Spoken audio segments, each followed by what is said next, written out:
Leather ইন্ডাস্ট্রিতেই তো 5 লক্ষ চাকরি হয়েছে, আরো 2.5 লাখ হবে। এবং মনে রাখবেন, সারা পৃথিবীতে যত ব্যাগ, তার সাপ্লাই কিন্তু আমাদের শ্রমিকরা খুব ভালো কাজ করে। আমাদের কনস্ট্রাকশনের কাজ আমাদের শ্রমিকরা খুব ভালো করে, জরির কাজ, সোনার কাজ। সেলফ হেল্প গ্রুপের কাজ দেখে 4 দিনের একটা ফেস্টিভ্যাল হয়ে গেল, শপিং ফেস্টিভ্যাল, অল্প সময় পেয়েছিলাম। অনেকে অবাক হয়ে গেছে, কল্পনা করতে পারবেন না এক একজন যে অর্ডার পেয়েছে। আমাকে কি একজন বলছিল যে 25 লাখ টাকার অর্ডার পেয়েছে, 30 লাখ টাকার অর্ডার পেয়েছে, অর্ডার দিয়ে চলে গেছে। মানে অতটা অ্যাভেলেবেল ছিল না বলে। কাজে বাংলায় মনে রাখবেন, বাংলার আমাদের সেলফ হেল্প গ্রুপ থেকে শুরু করে তাঁতিরা থেকে শুরু করে ভীষণ ভালো কাজ করে। তাদের কাজের স্কিলটাই খুব ভালো, যেটা সকলের প্রশংসা করে। থ্যাংক ইউ আমার এইটুকু। এবং লুলু গ্রুপও কিন্তু আসছে, ওনাদের জন্যও কিন্তু একটা জমি অলরেডি আমাদের দেখানো হয়েছে। কোন জমিটা নেবে ওরা ঠিক করবে, যেটা দুবাইতে আমরা গিয়েছিলাম, কথা বলেছিলাম। এবং এই সেন্টারটা হলে এটা একটা গ্লোবাল ফেনোমেনা, যেটা আমাদের ট্যালেন্টকে ইউজ করতে পারবে খুব ভালো করে।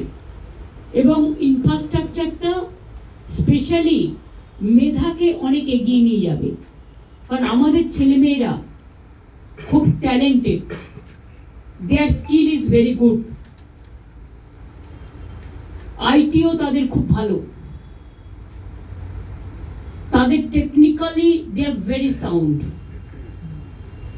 আমরা বলেছি আপনারা এটা একটা রোড ম্যাপ হিসেবে, বিজিবিএস আমাদের 5-6 ফেব্রুয়ারি হচ্ছে, তার আগে জানুয়ারিতে সেকেন্ড উইকে যদি এখানে এটা নিয়ে একটা প্রোগ্রাম করা যায়, এবং যারা concern department, concern organisation, stakeholders, তাদের যদি সেখানে ইনভলভ করা যায়, তাহলে এটা একটা খুব ভালো মেসেজ যাবে। এবং এটা হচ্ছে বিগ অ্যাচিভমেন্ট অফ বেঙ্গল। আমরা খুশি ইউএস গভর্নমেন্ট। এবং এটা মনে রাখবেন, আমাদের মানে বলো না তুমি, ওয়েবেল আইটি ডিপার্টমেন্ট এটা 3 বছর ধরে কাজ করছে ওদের সাথে। অ্যানাউন্সমেন্টটা ওনারা করেছে পিএম এর সাথে, কান্ট্রি টু কান্ট্রি হয় বলে, কিন্তু এই কাজটা আমরা 3 বছর ধরে করছি, পার্সু করতে করতে আজকে যে সাকসেসের দিকটা এসছে, এটা কিন্তু বাংলার আগামী দিনে একটা বড় গর্ব করার ব্যাপার, এবং প্রচুর এমপ্লয়মেন্ট এর ফলে ক্রিয়েট হবে। সুতরাং ওনার সাথে আজকে বসবার আগেই আমরা জায়গা সব রেডি করে রেখে দিয়েছি, এবং অলরেডি আলোচনা চলছে। এটা একটা গুড নিউজ, তাই এটাও আপনাদের জানালাম। আমি কেন বলবো,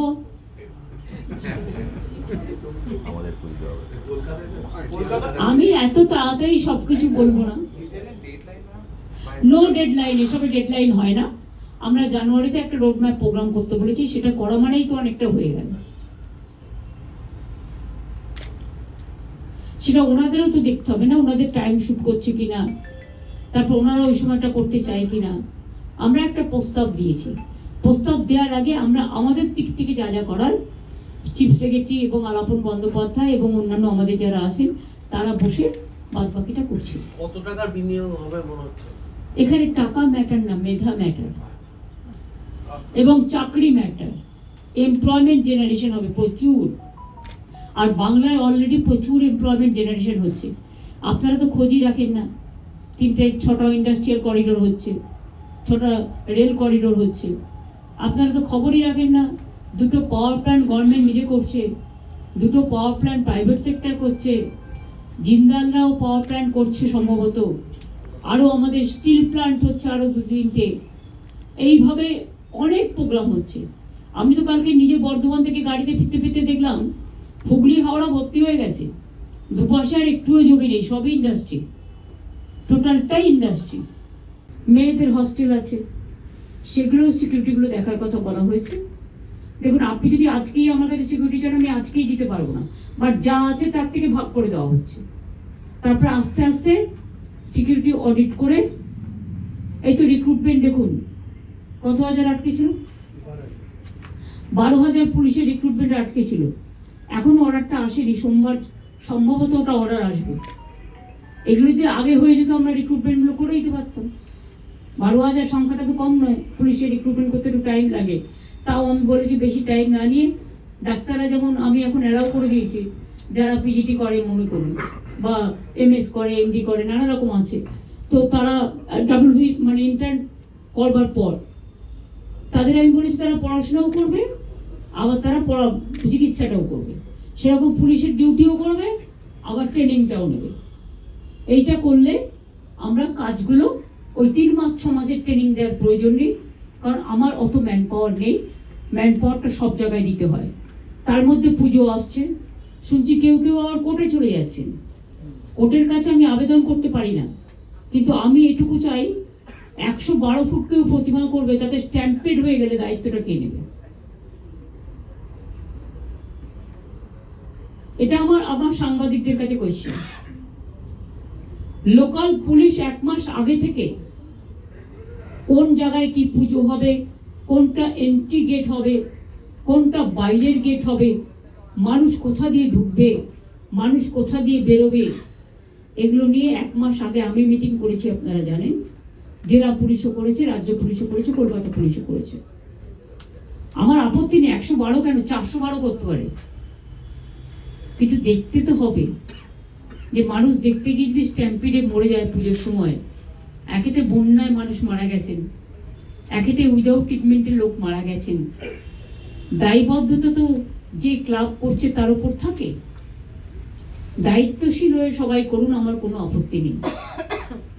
আমরা চাই এমন কিছু করবেন না যাতে মানুষ কোনো রকম ভাবে স্ট্যাম্পিড হয়। ক্লাবের ছেলেমেয়েরাই তো ভলেন্টিয়ার হয়, তারাই তো দায়িত্ব নিয়ে করেন। সুতরাং এটা তাদের কাছে আমার রিকোয়েস্ট থাকবে, কোর্টে গিয়ে রাজনীতির কচকচানি যিনি করেন সারাক্ষণ, সব ব্যাপারে ইন্টারফেয়ার না করে, যদি আমি জিজ্ঞেস করি যে আপনি যখন মেয়র ছিলেন কলকাতায় কেন জল জমে থাকতো 4 দিন, একটা উত্তর দিন তো। ছাত্রছাত্রীদের জন্য এত টাকা নিয়েছেন কেন, যে স্টুডেন্টগুলো আন্দোলন করছিল, মানে এডুকেশন ডিপার্টমেন্টে। কথায় কথায় কোর্ট, আর কোর্ট মানেই তো কালকে সুপ্রিম কোর্টের অর্ডার শুনেছি। আমরা কোনো জাস্টিস খারাপ হোক আমি চাই না, আমাদের পক্ষেও দেওয়ার দরকার নেই, কিন্তু যেটি জেনুইন বিচারের রায় যেন নীরবে নিভিতে না কাঁদে, আর এমন কোনো কিছু না হয় যাতে মানুষ বিপদে পড়ে। যোগীরাজকেও বলতে বলা হয়েছে, কারণ ও তো এইসব নানা রকম ডিজিজগুলোর মাস্টার একদম। তারপরে ডিস্ট্রিক্ট হসপিটালও বলেছেন, এইচওডিরাও বলেছেন, ডিএমওএইচ সিএমওএইচদেরও কনফিডেন্সে নেওয়া হয়েছে, তারাও অ্যান্টিভেনাম আছে কিনা জিজ্ঞেস করা হয়েছে। সুতরাং মিটিংটা ভালো হয়েছে এটুকু আপনাদের বলতে পারি, পজিটিভ মিটিং, এবং প্রত্যেকের সাথে কথা হলো, আলোচনা হলো। আর যেখানে যেটুকু প্রবলেম আছে চিফ সেক্রেটারি, হেলথ সেক্রেটারি বসে সেগুলোকে দেখে নেবেন। আর DG police Surajit Purkayastha audit, security audit যেটা, সেটা করে নেবেন। বাদ বাকি রাত্রির সাথীতে যে প্রজেক্টগুলো আমরা করেছি, দুটো বাদ দিয়ে, যেটা সুপ্রিম কোর্ট বাদ দিয়েছে, বাদ বাকিটা টোটালটাই দায়িত্বভার একটা হসপিটালের প্রিন্সিপাল থাকেন, এমএসবিপি থাকেন, এইচওডিরা থাকেন। এইচওডিরাও খুব ইম্পর্টেন্ট রোল প্লে করেন, তার পুরো ডিপার্টমেন্টের দেখার দায়িত্ব তার। সুতরাং তাদের কোনো প্রবলেম থাকলে অ্যাপ সিস্টেম করা, অ্যালার্মিং সিস্টেম করা, এই কাজগুলো সমস্ত করার জন্য বলা হয়েছে। মনে রাখবেন, ল অ্যান্ড অর্ডারটা কিন্তু স্টেট সাবজেক্ট। বন্যাও দেখতে হচ্ছে, সাপে কামড়ানোও দেখতে হচ্ছে, খেলাও দেখতে হচ্ছে, পুজোও দেখতে হচ্ছে, সবটা একসাথে। এখনো 2-3 দিন বৃষ্টি না কমলে যে কি হবে আমি জানি না, মহালয়াতেও ভরা কোটাল আসবে। এটা একটা দিক। স্বাস্থ্য মিটিং ভালো হয়েছে। যে কোনো খবরের জন্য যোগাযোগ করুন 7099017330 এবং 7099017110 নম্বরে।